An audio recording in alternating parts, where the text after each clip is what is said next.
અમદાવાદથી સમાચાર પ્રાપ્ત થઈ રહ્યા છે કે જ્યાં ફોરેન પોસ્ટ ઓફિસમાંથી ઝડપાયું 3.5 કરોડથી વધુનું ડ્રગ્સ. અમેરિકાથી આવેલા 58 પાર્સલમાંથી હાઇબ્રિડ ગાંજો અને લિક્વિડ ડ્રગ્સ મળી આવ્યું. 58 પાર્સલ કેનેડા અને અમેરિકાથી આવ્યા. પોલીસ તપાસમાં ઘટસ્ફોટ થયો કે આ પાર્સલ નશાના બંધાણી થયેલા ધોરણ 10 અને 12ના વિદ્યાર્થીઓ મગાવતા હતા. 1 જૂનના રોજ ફોરેન પોસ્ટ ઓફિસમાં કસ્ટમ વિભાગ અને ક્રાઇમ બ્રાન્ચે આ જ પ્રકારે અલગ અલગ પાર્સલમાંથી ડ્રગ્સનો જથ્થો ઝડપ્યો હતો, જેમાં ખોટા એડ્રેસ હતા. એડ્રેસની તપાસ દરમિયાન એક મહત્વપૂર્ણ કડી પોલીસને મળી હતી, જેની તપાસ કરતા પોલીસ પણ ચોંકી ઉઠી, કેમ કે એ હકીકત સામે આવી કે શાળામાં અભ્યાસ કરતા વિદ્યાર્થીઓ દ્વારા સોશિયલ મીડિયાની મદદથી ડ્રગ્સનો ઓર્ડર આપવામાં આવ્યો હતો.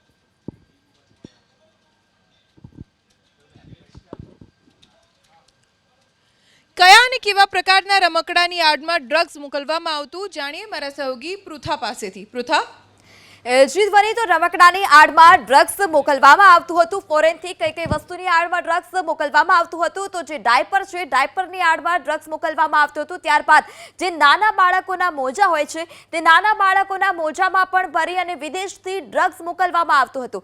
ત્યારબાદ રમકડા, કે જે નાના બાળકો રમકડા રમતા હોય છે, તે રમકડામાં ભરી અને આ પ્રકારનું ડ્રગ્સ મોકલવામાં આવતું હતું. જેમ કે સ્પાઈડરમેન છે, અલગ અલગ વિમાન છે, આ તમામ વસ્તુઓ છે કે જેમાં ભરી ડ્રગ્સ મોકલવામાં હતું.